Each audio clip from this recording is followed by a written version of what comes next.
देखो गाइस ये क्या निकला है।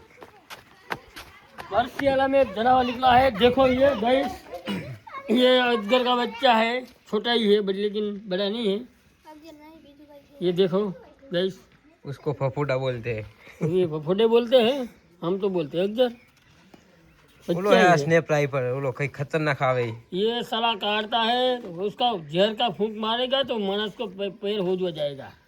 स्नेप राइफल है गाइस, आप देख सकते हैं इधर। तो इसे देखने के लिए वीडियो में जारी रखें।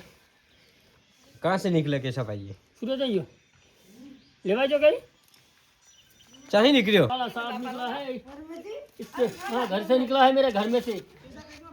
आ तो स्नेप वाइपर आवे यार, खतरनाक इसको आवे। घड़ी खिलाना है, रमाना है, खेलना क्या है, बच्चे को खिलाना है, उसकी सब्जी बनाना है। उसे भी देखो नापड़ो लाई ने ला।